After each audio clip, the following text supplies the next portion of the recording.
20 বছর বয়স অব্দি ক্রিকেটকে সিরিয়াসলি না নিয়ে 700 টেস্ট উইকেট পেয়েছিল শেন ওয়ার্ন। তো 20 বছর ধরে আমি অস্ট্রেলিয়াতে আছি। এটা একটা খুব ভালো প্রশ্ন। যদি মাঠে 22টা প্লেয়ার খেলে, 22টা লোকও আসে না।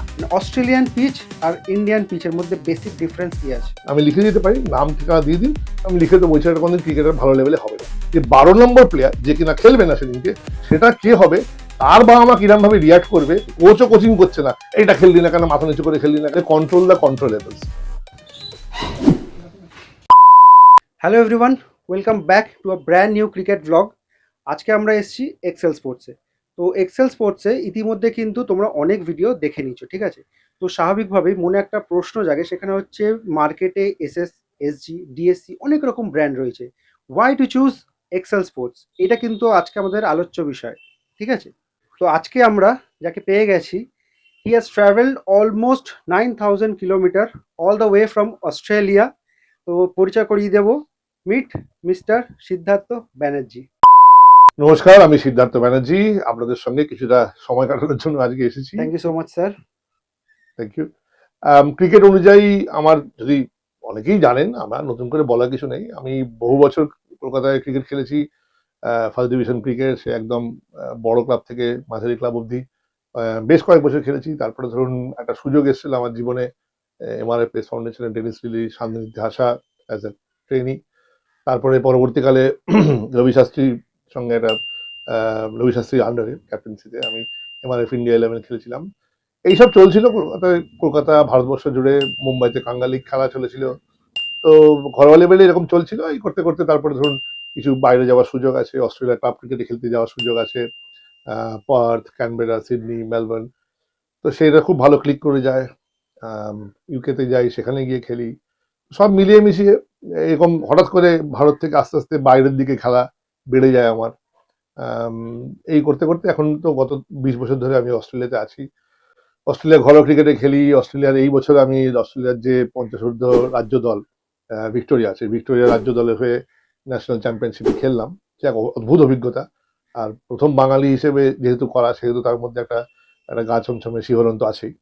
তো সেই একটা খুব গর্বের মুহূর্ত ছিল। এই বছরই হাইলাইট ছিল। তারপরে ধরুন এবছরই অস্ট্রেলিয়ার যে নর্থ কুইন্সল্যান্ডে যে মাস্টার গেমস হয়, সেখানে আমরা সোনা পাই, সেটা আমি ম্যান অফ দ্য সিরিজ হই, উইকেট পাই, রান করি ইত্যাদি। তো এই বছরটা সত্যি খুব ভালো গেছে আমার 2025। এইটা নিয়ে গত ধরুন প্রায় 9 করে 20 বছর তো হয়ে গেল। মাঝখানে একটুখানি গ্যাপ ছিল যদিও, কিন্তু অ্যাজ এ প্লেয়ার এবং অ্যাজ এ কোচ অস্ট্রেলিয়ার মেলবোর্নে আমি থাকি। তো সেখান থেকেই আমার ব্যাপ্তিটা ছড়ায়। এই তো তোমরা প্রত্যেকেই শুনলে, স্যারের কিন্তু একটা ভাস্ট এক্সপিরিয়েন্স রয়েছে অস্ট্রেলিয়ান ক্রিকেটের ব্যাপারে, ঠিক আছে? তো এবার সেটার বেশ কিছু ফ্যাক্টর থাকে যেগুলো ক্রিকেটকে কিন্তু প্রভাবিত করে, সেগুলো একটু স্যারের কাছ থেকে জেনে নেব। আচ্ছা স্যার, সবার কাজ প্রথমে যেটা আমরা জানতে চাই সেটা হচ্ছে পিচ। মানে অস্ট্রেলিয়ান পিচ আর ইন্ডিয়ান পিচের মধ্যে বেসিক ডিফারেন্স কি আছে? অস্ট্রেলিয়ার একটা বেসিক যদি পিচ দেখেন, সেটা বিভিন্ন শহরে কিন্তু বিভিন্ন পিচের ধারণা আছে। যেমন ধরুন আপনি যদি দেখেন ক্যানবেরা বা নিউ সাউথ ওয়েলসের বেশিরভাগ জায়গায়, সিডনি যার রাজধানী, বা ওইখানকার যে পিচগুলো আছে, সেটা মেলবোর্নের পিচগুলোর সঙ্গে অনেক তফাৎ আছে তার। আবার এদের দুজনের থেকে ওয়ার্থের সাইডে, মানে পশ্চিম অস্ট্রেলিয়া যে পিচগুলো আছে, সেটা অনেক বেশি হার্ড আর বাউন্সি। আর কুইন্সল্যান্ডেও আবার দেখবেন, যেহেতু অনেক বৃষ্টি হয় ওখানে, ওখানকার পিচের কোয়ালিটি একটু আলাদা। তো এগুলো তো গেল ভেরিয়েশন অফ পিচ কোয়ালিটি। কিন্তু একটা, যদি আমরা বেসিক জায়গা ধরি, ওদের একটা বেসিক পিচে কলকাতার যে কোনো পিচের থেকে বাউন্স বেশি থাকে। সো এইটাই হচ্ছে, আপনি যদি শর্ট অ্যাজ এ বোলার যখন আপনি শর্ট বল করবেন, অ্যাটলিস্ট বুক হাইটে আসবে। এখানে কিন্তু অনেক শর্ট বল আমি দু একদিকে দেখলাম, অনেক শর্ট বল হয়তো কোমরের হাইটে উঠছে না। সো উইকেটের কোয়ালিটি, যার তলার যে উইকেটের যে তলার কোয়ালিটি, সেটা অনেক অন্যভাবে হয়, অনেক কমপ্রেসড ওয়েতে করে, অনেক ইত্যাদি ইত্যাদি মানে টেকনিক্যাল কিছু একটু সাইড হার্ডি আছে। হয় আর কি। হ্যাঁ। সো সো ওখানে হার্ডি যে বেসিক উইকেট, যেটা ধরেন ব্যাটিং ট্রু উইকেট, সেটা দেখবেন যে কোমর হাইটে বল আসছে আপনার। এইবারে অ্যাজ ইউ গো বাই বিভিন্ন উইকেট বিভিন্ন রকম হার্ড অ্যান্ড বাউন্সি হয়। মানে আমার এখনো পরিষ্কার মনে আছে, 1999 সালে আমি ওয়াকা লিগে খেলতে যাই। তখন আমি এখানে খেলি হচ্ছে, সেই বছরটা খেলছিলাম পাইকপাড়া স্পোর্টিং এ। তো আমার একটা ছোট্ট অভিজ্ঞতা বললে বুঝবেন। আমি কালীঘাটের সঙ্গে লাস্ট খেলাটা খেলেছিলাম, 90 রান করেছিলাম, খুব ভালো ব্যাটে রান হচ্ছে, নট আউট ছিলাম ইত্যাদি, খুব এক্সাইটেড হয়ে গিয়েছিলাম। এবং ওখানে গিয়ে দেখলাম যে আমি ফার্স্ট বলই যখন খেলতে গেলাম, আমার এই বলটা ফ্রন্ট ফুটে খেলতে গেলাম, এলো, মানে 3 কোয়ার্টার বল ছিল, আমি এমনভাবে অন দ্য রাইজ খেলে দেবো। ওই 3 কোয়ার্টার থেকে বলটা এখান দিয়ে গেল, আমার 6 ফুট 2 ইঞ্চি হাইট, আমার এখান দিয়ে বলটা গেল। তো তখনই আমি বুঝলাম যে এখানে একটু যদি কেউ মেরে বল করে তো বলটা ফ্লাই করবে। As a bowler I was very happy, আমি গিয়েছিলাম ওখানে বোলার হুকেট ব্যাট, বাট তখন ওইটাই বিরাট ডিফারেন্স। এটা গেল পিচের ব্যাপার। এবার ধরুন ক্লাইমেটিক কন্ডিশন, অস্ট্রেলিয়ার বেশিরভাগ যতগুলো শহরের নাম আপনারা জানেন ইন টার্মস অফ ক্রিকেট, তারা সবাই মোটামুটি সমুদ্রের পাড়ে, পার্থ, মেলবোর্ন, সিডনি, অ্যাডিলেড, আর শুধু ব্রিসবেন এই একটু সমুদ্র থেকে দূরে, খুব একটা বিরাট দূরে নয়। তো ওদের প্রভাবগুলো থাকে, সামুদ্রিক যে প্রভাবটা থাকে। আর ওয়েদার ওয়াইজ ধরুন, যেমন ধরুন সিডনি যত উত্তরে যাবেন তত একটু ঘাম বাড়বে, কারণ ট্রপিক্যাল ওয়েদারটা আসে ওখানে। সাউথে মানে ধরুন যেখানে মেলবোর্ন আছে, ইভেন অ্যাডিলেডও সাউথ অস্ট্রেলিয়া, আর তার থেকেও নিচে আছে হোবার্টে, বেলুরি ওভাল, এখন আর ওইটা নাম নিয়ে অন্য নাম হয়ে গেছে। তো ওইখানে হচ্ছে উইকেট আপনার আপনি একটু স্লো আর লো পেতে পারেন, কারণ যেহেতু ওখানে মেলবোর্নে যেমন বিশেষ করে অনেক ঠান্ডা শহর, গরম ধরুন দুদিন 40 ডিগ্রি টেম্পারেচার হলো, তৃতীয় দিন হয়ে গেল 22। তো এগুলো থাকে, বৃষ্টিটা হয় সারা বছর, টুকটাক বৃষ্টি হয়, যদিও এই 2 মাস বৃষ্টি হয় না, জানুয়ারি ফেব্রুয়ারি। তো তার উইকেটের কোয়ালিটি একটু ডিফারেন্ট হয় ওই ক্লাইমেটিক এফেক্ট থেকে। বাট আদার দেন দ্যাট সূর্য খুব, মাঠ খুব ড্রাই হয়, মাঠের পিচের ঘাস, ক্ষমা করবেন, মাঠের ঘাস ওয়েল মেনটেন থাকে, ভালো ড্রেনেজ সিস্টেম থাকে। এগুলো সব আমি বলছি, আমি ক্লাব লেভেলের কথা বলছি, মানে ঘরোয়া ক্রিকেটের লেভেলের কথা বলছি। এমসিজি কথা, এসসিজি কথা বলছি না, প্রফেশনাল স্টেডিয়ামের কথা বলছি না, ঘরোয়া ক্রিকেট যেটা অ্যাকচুয়াল ওখানকার ক্রিকেট, সেখানে এরকম ভাবে ওয়েল মেনটেন থাকে সবকিছু।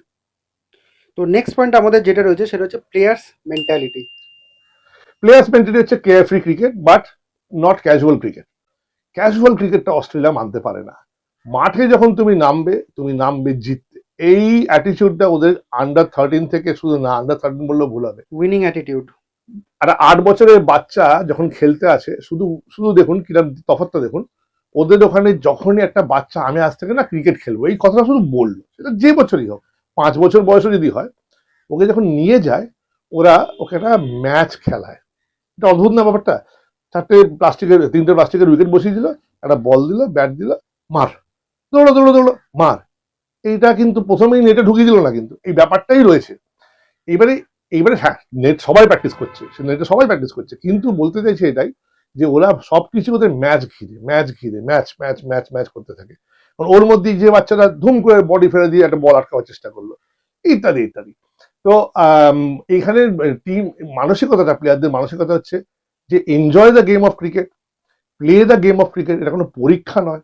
কিন্তু যখন তুমি খেলছো তখন তুমি টিমের কথা ভাববে, সহকর্মীদের, মানে সহকর্মী তো এখানে না, সহ প্লেয়ারদের কথা ভাববে, তাদের মানে তার ক্যাচের জন্য তুমি বডি ছুড়ে দিয়ে ক্যাচ লুকবে, ইত্যাদি ইত্যাদি। তো ওই ব্যাপারটা আছে, টিম এনভায়রনমেন্টের ব্যাপারটা আছে। আর একটা হচ্ছে ব্যক্তি পূজা হয় না অস্ট্রেলিয়া, কোনো ব্যক্তি পূজা নেই। মানে আপনার ক্লাবে যদি আজকে স্টিভ স্মিথ এসে খেলে, সরে যা সরে যা, স্টিভ স্মিথ আসছে, ওর জন্য আলাদা চেয়ার করে দে, ওর জন্য একটু মিনারেল ওয়াটারের বোতল নিয়ে, এরকম করবে না। ওরা স্টিভ স্মিথ ওটা এক্সপেক্ট করে না, ক্লাবের যে দলটা খেলছে সেই দলের ওইরকম করবে না। So year very down to earth লেভেলে সবাই একসঙ্গে মিলেমিশে খেলবে। তো এই এই যে ব্যক্তি পূজার জায়গাটা নেই, তাতে কি হয় যে ছেলেটা প্রথম খেলছে তার ওই অরাটা থাকে না। স্টিভ স্মিথের সঙ্গে এমন ভাবে কথা বলবে যেন মনে হবে ওর পাড়ারই ছেলে, pretty much casual, very very very মানে ফ্রেন্ডলি যাকে বলে। আর আর ওই হচ্ছে যে ক্রিকেটে ওরা যেটা বলে কন্ট্রোল দ্য কন্ট্রোলেবলস। উইকেটটা আপনার হাতে নয়, বলটা লাইনার লেন্থে ফেলাটা আপনার হাতে। উইকেট থেকে কি হবে আপনার কোনো কন্ট্রোল নেই। বলটা যখন ছুটছেন তখন বলের পেছনে প্রাণপণ ছোটা আপনার হাতে, এরপরেও যদি বল বাউন্ডারি বাইরে বেরিয়ে যায় কিছু করার নেই, আর প্রাণপণ ছোটা তো আপনার হাতে ছিল। আপনি যখন বলের পেছনে গিয়ে দাঁড়ানোটা, এটা আপনার হাতে, ব্যাট বাউন্স হয়ে উঠে বল চলে গেল, সেটা আপনার হাতে না। কিন্তু আবার আপনার হাতে কি আছে, যে একটা বল ব্যাট বাউন্স করতে পারে, এটা এক্সপেক্ট করাটা, প্র্যাকটিসে রাখাটা, এটা আপনার হাতে। তাহলে কি করতে হবে, যে আমি যখন বলটা ধরতে যাচ্ছি আমাকে এমন ভাবে ফিল্ড সাজাতে হবে যে আমার পেছনে একটা ব্যাকআপের ছেলে যেন চলে আসে, যদি বাউন্স করে যায় ওটা আমার প্ল্যান বি, ও কিন্তু ব্যাকআপ করবে। ব্যাকআপ। এই ব্যাকআপের চর্চাটা ওখানে ওরা প্র্যাকটিসের মধ্যেই রাখছে আন্ডার 13 থেকেই। তো এটা হচ্ছে ওখানে ধরুন হাউ দি অ্যাপ্রোচ ক্রিকেট, খুব কম্পিটিটিভ লেভেল। কখনোই ওরা ক্যাজুয়ালি ক্রিকেটটা খেলে না, এবং সবাই যখন ক্রিকেটটা খেলে জেতার জন্যই খেলে, সে যে যার ফিটনেসই যাই থাকুক, যে যার বয়সই হোক, ডাজেন্ট ম্যাটার। 70 বছর বয়স অব্দি ক্রিকেট খেলা হয় অস্ট্রেলিয়াতে। নেক্সট যেটা পয়েন্ট সেটা কিন্তু খুবই ভাইটাল, সেটা হচ্ছে অডিয়েন্স। অডিয়েন্স যেটা হয় সেটা, এটা একটা খুব ভালো প্রশ্ন। যদি মাঠে 22টা প্লেয়ার খেলে, 22টা লোকও আসে না। কেন আসে না, তার কারণটা হচ্ছে ওখানে অডিয়েন্স থেকে বাবা মা কোচিং করে না। এটা এই খেললি না, ওটা ওই খেললি না, এটা বলে না। ওরা ধরুন যদি ইয়াং লেভেলের ক্রিকেটার যারা আছে তাদের বাবা মারা এসে নামিয়ে দিয়ে গেল, অন্য কাজে চলে গেল, 2 ঘন্টা বাদে তুলে নিয়ে গেল। এটা গেল একটা part of the story. Second, এটা কিন্তু এটা মানে এই নয় যে তারা ছেলে মেয়েদের খেলা নিয়ে ইন্টারেস্টেড নয়, তা নয়, তাদের অন্যান্য কাজ আছে। কিন্তু তারা কিন্তু রেগুলার রিপোর্ট পায়। অর্থাৎ আমরা অ্যাজ এ কোচ কি করি, বাচ্চাদের ডেভেলপমেন্ট গ্রোথ যেটা হচ্ছে সেটা একটা রিপোর্ট জমা দিতে হয়, এবং সেখানে লেখা থাকে যে কে কোন লেভেলে আছে, কে কি ইমপ্রুভ করলো, আজকে তাদের কি শেখানো হলো, পুরো রিপোর্ট পায়। শুধু ক্রিকেটের কথা বলছি না, এটা আপনি যে কোনো লেভেল অফ যে কোনো ট্রেনিং এ আপনি যান না কেন, ওটা কন্টিনিউসলি একটা রিপোর্ট আপডেটেড রাখে যে আপনার ছেলে আজকে আজকে আমরা এই শিখিয়েছি, আজকে আমাদের এই শেখানো হয়েছে, সেটা গান বাজনা খেলাধুলা ডাজেন্ট ম্যাটার। তো ওই রিপোর্ট আপডেটটা পায়, এবং তারপরে ম্যাচে তারা আসে, ম্যাচ দেখতে আসে, এনজয় করে, এবং ওই মানে এটা কমপ্লিটলি ডিফারেন্ট এনভায়রনমেন্ট। ম্যাচের সময়, এটা প্র্যাকটিসের সময় বলছিলাম, আর ম্যাচের সময় বাবা মারা আসে, কিন্তু এটা জুনিয়র লেভেল অফ ক্রিকেটে বললাম। সিনিয়র লেভেল অফ ক্রিকেটে অনেক সময় ম্যাচের সময় বাবা মারা যায় না, কারণ তুমি যাও খেলো, আমার এত কথার দরকার নেই তো, ইউ গো অ্যান্ড অ্যাচিভ। তোমার কোনো বাইরে থেকে ওরা মোটিভেশন লাগে না, মোটিভেশন তোমার টিম শর্তিরা, মানে ওরা খেলাটাকে এত এনজয় করে, they are beautifully motivated because they want to play as a team. এইবারে যদি কেউ সিরিয়াস লেভেল অফ ক্রিকেটটা খেলে, সব খেলাতেই বাবা মা পেছনে ছুটছে, সব খেলোয়াড়ই স্টিভ স্মিথ রিকি পন্টিং হবে, এটা এক্সপেকটেশনও নেই, এই ধারণাটা ভাবনাটাও নেই, তাহলে কোনো প্রেশার থাকছে না। এই প্রেশার না থাকতে থাকতে খোলা খেলা হচ্ছে। তোকে দিয়েছি এখনো তুই আইপিএল খেলতে পারলি না, এটা হয় না, এখনো বিবিএল খেলতে পারলি না, এটা হয় না। যেহেতু এটা হয় না, সেহেতু ওই ছেলেটাই গিয়ে বিবিএল খেলে, কারণ সে তার তো কোনো প্রেশার নেই, সে ওপেন মাইন্ডে খেলছে, মারা বলটা মারছে, ধরা বলটা ধরছে, কোনো কনসিকুয়েন্স নেই, বাইরে থেকে কোনো কোচিং নেই, কোচও কোচিং করছে না, এটা খেললি না কেন, মাথা নিচু করে খেললি না কেন, ইত্যাদি ইত্যাদি। এই এই environment, friendly and breathing environment থাকার ফলে ওরা অনেক ফ্রি ক্রিকেটটা খেলে। যে ট্রাভিসের যে শটগুলো খেলছে ওটা আউটও হচ্ছে, কিন্তু কিন্তু ওকে কি গালি মারছে না। এবারে করতে করতে নিজের গেমটাকে, প্রতিটা লোকের নিজস্ব গেম থাকে, সেই অনুযায়ী সে তার স্ট্রেংথ তার উইকনেস সে কাজ করছে, নেটে গিয়ে কাজটা করছে ওরা করে। তারপর ওই ছেলেটা যখন হায়ার লেভেল খেলছে, তখন বা আমার একটা অন্য লেভেল অফ ফোকাস দিচ্ছে, সবাই তো এলিট ক্রিকেট খেলবে না, সবাই রাজ্য দলে খেলবে না, তখন ওটা অন্যরকম হয়ে যায়, একটু গুরুগম্ভীর পরিবেশ তৈরি হয়ে যায়। এইবার যে প্রশ্নটা করবো স্যার, সেটা হচ্ছে বর্তমানে যাদের 12 বছর 13 বছর বয়স, যারা ক্রিকেটটাকে সিরিয়াসলি ভাবে নিতে চাইছে, তাদের জন্য আপনার কি বার্তা? প্রথম ওপেনিং লাইনটাই হবে কি জানেন তো, ক্রিকেটটা কত সিরিয়াসলি নিও না। ক্রিকেটটাকে যত সিরিয়াসলি নেবে, ওই বয়সে অত সিরিয়াসলি নেওয়ার মতো খেলা ক্রিকেট নয়। 20 বছর বয়স অব্দি ক্রিকেটকে সিরিয়াসলি না নিয়ে 700 টেস্ট উইকেট পেয়েছিল শেন ওয়ার্ন। তা তার মানে বয়সটা ফ্যাক্টর না। আমরা যারা, ধরুন আমিও যেটুকু লেভেল খেলেছিলাম ক্রিকেটে, 13 বছর বয়সে আমি কোনো সিরিয়াস ক্রিকেট খেলিনি, আমি কোনো আন্ডার 13 খেলিনি, কিন্তু আমি আন্ডার 19 বেঙ্গলে ছিলাম। What I am trying to say, সব হারিয়ে গেল, বাবা মাদের যে প্রেশারটা সেটা কমবে বা কমানোর দরকার। সুতরাং যারা 12-13 বছরের বয়স যারা ক্রিকেটটা খেলছে, তাদেরকে ক্রিকেটটাকে firstly has to enjoy that it is a game, not a examination. এটা মাধ্যমিক পরীক্ষা নয়। প্রতিটা প্রতিটা খেলার ম্যাচে যখন যারা খেলছে, সবাইকে দেখে মনে হচ্ছে সবাইকার নার্ভ গুলো টেন্সড হয়ে আছে, সবাই ভাবছে স্যার এটা হারলে ওয়ার্ল্ড কাপ চলে যাবে, এই ম্যাচটা হারলে মাধ্যমিক পরীক্ষায় ফেল করে যাবো, এরকম একটা মানসিকতা, পাবলিক একটা ব্যাপার। তা তো না, এই ম্যাচটা হারলে আবার একটা নেক্সট ম্যাচ আসবে, কিন্তু এই ম্যাচটা জিততে গেলে ওই নার্ভটাকে ডাউন করো, এনজয় দ্য গেম, সবাই সাবাসি দাও। অপোনেন্ট যখন মারতে শুরু করছে, তখন কিভাবে চিন আপ করে রাখা যায়, কিভাবে উদ্বুদ্ধ করে রাখা যায়, এইটা একটা টিমগত। এবার আমার মনে হয় যে যেহেতু তারা 12-13 বছর বয়স, তাদের কোচেরা থাকবে, তাদের অভিভাবক থাকবে, they play a massive role, guardian আর coach play a massive role, they play the massive role of controlling the temperature of the team. যে এই যে বাচ্চা ছেলেগুলো খেলছে, একের উপর সব ঝগড়াঝাটি করবে, রাগারাগি করবে, তুই আমার ক্যাচটা ফেরত দিলি তার জন্য গিয়ে হলো, নিজেদের মধ্যে রাগ পাক, এই এই এনভায়রনমেন্টটা যদি বাইরে গিয়ে দোষারোপের এনভায়রনমেন্ট যাতে না তৈরি হয় সেটা করা। নিজের ছেলে রান পেলো না, অন্যকে কি বলে তুই ক্যাচটা ফেরত দিয়ে বলে আমার ছেলে উইকেটটা পেলো না, এই যে নেগেটিভ কোনো এনভায়রনমেন্ট যেন ক্রিকেটের বাইরে তৈরি না করেন, এই রিকোয়েস্টটা আমি করে যাব গার্জেনদের এবং কোচেদের। ফ্রেন্ডলি এনভায়রনমেন্ট যাতে বজায় থাকে। হ্যাঁ, যে কনসিকুয়েন্স ঠিক আছে, definitely everybody there has to be consequence. এবারে কোনো, আমি একটা এক্সপিরিয়েন্স শেয়ার করি। একজন কোচ আমাকে এসে বললেন যে দেখুন স্যার, এখন আমরা 12 জনের টিম করতেও ভয় লাগে। কেন? যে 12 নম্বর প্লেয়ার যে কিনা খেলবে না সেদিনকে, সেটা কে হবে, তার বাবা মা কিরম ভাবে রিয়াক্ট করবে। একটা ফাস্ট বোলার সব সময় কি আর স্পিনিং উইকেটে ফাস্ট বোলার 4টে খেলাবে না? তো ওই টিমে যদি 2-3টে ফাস্ট বোলার থাকে, ধরে নিন 14 জনের 12 জনের দলে, একজন ফাস্ট বোলারকে ওরা বাদ দিয়ে 2টো স্পিনার খেলাবে। তো সেই ছেলেটা ভালো খারাপ না, জাসপ্রীত বুমরাও বসে থাকে অনেক সময়, মোহাম্মদ সিরাজও বসে থাকে অনেক সময়। সো অ্যাকর্ডিং টু উইকেট একটা টিম নির্বাচন হয়েছে না, তাদের সমস্যা। তাহলে আমার ছেলে কেন এখানে খেলছে না, এই এই এই ব্যাপারগুলো না, একটু আগে বলছিলাম যে অস্ট্রেলিয়ান ক্রিকেট এসব থাকে না। Anyway, coming back to this, তো খেলাটাকে এনজয় করে খেলো। Keep the cricket very simple. বলটা গিয়ে একটা জায়গায় পৌঁছতে হবে যেখানে পড়লে ওই ব্যাটারটা মারবে না। কোচের সঙ্গে আলোচনা করো, সেখানে এম করে বল করো, out swing, in swing, slower, off কাটা, লেগ কাটা। এটা করার বয়স 12-13 বছর নয়। Take it simple, keep it simple, enjoy the game. Enjoy the game. একটা জায়গা আছে যেখানে করলে মারতে পারে না, সেটা ফলো করো, বারবার বল করো, বল করলে মাসেল মেমোরি বাড়ে। যখন ব্যাট করছো, মিডল অফ দ্য ব্যাট লাগাবার চেষ্টা করো, এই হচ্ছে ব্যাট, এই মিডল অফ দ্য ব্যাট লাগাবার চেষ্টা করো। এগুলো basics type of cricket. Second part হচ্ছে ডোন্ট, অন্য যে কোনো কাজ যেগুলো আছে সেগুলো ইন্টেন্সলি করো। ক্রিকেটটা যখন খেলবে ইন্টেন্সলি খেলো, প্র্যাকটিস ইন্টেন্সলি, পড়াটাও ইন্টেন্সলি করতে হবে। যেটাই ইন্টেন্সলি করবে সেখানে তোমার কোয়ালিটি এসে যাবে, সেখানে কোয়ান্টিটি লাগবে না। অর্থাৎ 4 ঘন্টা পড়ে কোনো লাভ নেই যদি ম্যাগাজিনের পাতা উল্টাও বা ওই রিলস দেখো, লাভ হবে না। সো ডোন্ট ওয়ারি অ্যাবাউট 4 ঘন্টা পড়ছে কিনা, ওয়ারি অ্যাবাউট 1.5 ঘন্টা মন দিয়ে পড়লো কিনা, 2 ঘন্টা পড়লো কিনা। আমি আমাদের বলছি এইটার দিকে মন দিন, যে কেউ যদি 2 ঘন্টা সলিড পড়ে, পড়াশোনা করে, 2 ঘন্টা সলিড ক্রিকেট খেলে 12-13 বছরের বয়সে, দ্যাট ইজ ইনাফ। এবং আরেকটা হচ্ছে রেস্ট। বাচ্চারা রেস্ট নেয় না। কালকে যখন জিজ্ঞেস করছিলাম, একাডেমি 6 দিন ক্রিকেট খেলে, ওইভাবে ক্রিকেটার হওয়া খুব মুশকিল। আমি লিখে দিতে পারি, নাম ঠিকানা দিয়ে দিন, আমি লিখে দেবো ওই ছেলেটা কোনদিন ক্রিকেটার ভালো লেভেলে হবে না। কেন হবে না? Not because of skill deficiency, is because of physical deficiency. কারণ এই মাসেল গুলো না, এগুলো এগুলো রিকভার করতে রেস্ট লাগে। এবার অত ছোট বয়সে যদি ওই টেনসিভ মাসেলকে আপনি ওভার ওভার কাজ করিয়ে ফেলেন, মানে ওভারলোডেড করিয়ে ফেলেন উইথ ওয়ার্কলোড, তাহলে কিন্তু এই মাসেলগুলো কোনোদিন ডেভেলপ হবে না। রোগা বাচ্চা থেকে যাবে, বা ধরুন এরকম নাকি, ডেভেলপ হবে না, স্ট্রেংথ বাড়বে না শরীরে। এইটা কিন্তু এই যে অস্ট্রেলিয়ান ক্রিকেটে জানেন 2 দিন প্র্যাকটিস হয়, মঙ্গল বৃহস্পতি। বাচ্চারা অনেক সময় 2 দিন প্র্যাকটিস করে আর শনিবার রোববার ক্রিকেট খেলে। ক্লাব ক্রিকেটেও 2 দিন প্র্যাকটিস হয়, মঙ্গল বৃহস্পতি, বিকেল 5:30 থেকে 8:30। সেখান থেকেই তো আমরা স্টিভ স্মিথ, রিকি পন্টিং পেলাম। এর মানে এই নয় যে সোম মঙ্গল বুধ কিছুই করছে না, তাই না? ওয়েট ট্রেনিং করলো, একটুখানি গিয়ে সকালবেলা কতগুলো নক করলো, ঠিক আছে, ফেয়ার এনাফ। ওভারলোড করার দরকার নেই। And take rest. মিনিমাম 7 ঘন্টার ঘুম is important for kids to recover.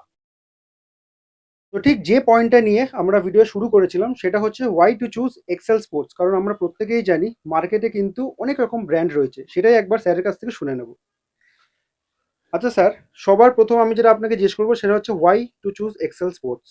The reason is, যখনই আপনি কোনো স্পোর্টস প্রোডাক্ট চুজ করছেন, তখন আপনার মাথায় থাকে যে একটা গুড কোয়ালিটি প্রোডাক্ট, একটা গুড প্রাইস। কিন্তু এই গুড প্রাইসটা কি আর গুড কোয়ালিটি প্রোডাক্টটা কি, সেটা নিয়ে দু কথা যদি চুপ করে বলি, যেটার জন্য আমার এক্সেল স্পোর্টসের কথা ভালো লাগে, সেটা হচ্ছে দেখবেন একটা এলিট লেভেল থাকে যে কোনো স্পোর্টসে, তেমনি প্রোডাক্টও একটা এলিট লেভেল প্রোডাক্ট থাকে। তারপর একটা মিড রেঞ্জ থাকে, তারপর একটা লো রেঞ্জ থাকে, মানে স্টার্টার লেভেল, ধরুন বিগিনার্স লেভেল। তো এই 3টে রেঞ্জেরই এক্সেল স্পোর্টসে এই ব্যাটারির ক্ষেত্রে বিশেষ করে প্রোডাক্টস রয়েছে। তো আপনি যদি, আপনার ছেলে যদি জাস্ট ক্রিকেট শুরু করছে, একটা ভালো ব্যাট দরকার, সেটাও পেয়ে যাবেন, বা কিছু ভালো খেলা হয়ে গেছে। সুতরাং এই যে রেঞ্জটা, যেমন ধরুন আমি এক্সাম্পল দিই, এখান থেকে ব্যাট নিয়ে কেউ ফার্স্ট ডিভিশন ক্রিকেট খেলছে, কেউ স্টেট লেভেলে খেলছে। আমি যেমন বিদেশে নিয়ে গিয়ে খেলছি, আমি অস্ট্রেলিয়াতে এক্সেলের এই ব্যাটটাই খেলেছিলাম, ব্লাস্টারে। So so that is the plus point, যে ওই রেঞ্জটা রয়েছে এবং বড় মাঠে ছোট মাঠে সব জায়গায় খেলা যাচ্ছে। আরেকটা যেটা আমি লক্ষ্য করলাম এই বছর স্পেশালি নাও, সেটা হচ্ছে যে ব্যাটের পিং, বা ব্যাটের যে ব্যাট থেকে বলটা কত জোরে বেরোচ্ছে, বাউন্সটা কিরকম হচ্ছে, সেটা আমি আমি যেটা ভালো লাগে, যখন আমি 1 বছর আগেও যেটা ফিডব্যাক দিয়েছিলাম, যে জিজ্ঞেস করছিলাম আমাকে যে হাউ টু ইমপ্রুভ, আমি বললাম যে এইটা একটু ফোকাস দিতে পারো তোমরা। সো ইয়েস, যে ব্যাটের ব্যালেন্স, ব্যাটের পিং, এগুলোতে ফোকাস দিয়েছে। কারণ বিভিন্ন সময় বিভিন্ন লোকের তো বিভিন্ন শারীরিক গঠন হয়। তো যে ব্যাটটা আমার কাছে, আমি যেমন 6 ফুট 2 ইঞ্চি হাইট, আমার কাছে যে ব্যাটটা খুব কমফোর্টেবল লাগবে, ওটা 5 ফুট 7 ইঞ্চি ছেলের লাগবে না। কমফোর্টেবল নাও হতে পারে। ওইখানে ব্যালেন্সটা ইম্পর্টেন্ট হয়ে যায়। তো ওইগুলোই মাথায় রেখে করা। তো ওই, আচ্ছা, প্রাইস রেঞ্জ ধরুন আপনি একটা 5-6 হাজার টাকা দামে ইংলিশ উইলে ব্যাট পাচ্ছেন, আবার 25,000 টাকা ইংলিশ উইলে ব্যাট পাচ্ছেন। এবার যদি এই টাকার দামের অ্যাঙ্গেল থেকে বলি, হ্যাঁ, বড় বড় ব্র্যান্ডের মতো 1-1.5 লাখ টাকার ব্যাট নেই এখানে, কারণ প্রয়োজন লাগছে না। কারণ এটা ওরা যে মার্কেটটাকে ওরা ক্রেটার করছে, সেটা হচ্ছে প্রমিসিং অ্যান্ড আপকামিং ক্রিকেটার্স যারা, এবং যারা এস্টাবলিশড হয়ে যাচ্ছে, and they can graduate out from here, মানে লেভেল অফ ক্রিকেটের কথা বলছি। তো সেইখানে যদি আপনি ভাবেন যে একটা 40,000 দামের যে ব্যাট হয়, যে রকম কোয়ালিটি হয়, সেই রকম কোয়ালিটি ওরা কিন্তু এই 25-30-এর মধ্যেই দিয়ে দিতে পারছে। সো এটা একটা, I think that's a contribution, because Excel sports চালায়, যে তার একটা ক্রিকেটিং ব্যাকগ্রাউন্ড আছে, তার ক্রিকেটের প্রতি একটা প্যাশন রয়েছে, সেহেতু সেই ওই ভালো কোয়ালিটির জিনিস সে অ্যাফোর্ডেবল প্রাইসে করার চেষ্টা করেছে। তো এই 3-4টে জিনিস আমার মনে হয়েছে যে that's why Excel is a one stop shop হয়ে গেছে।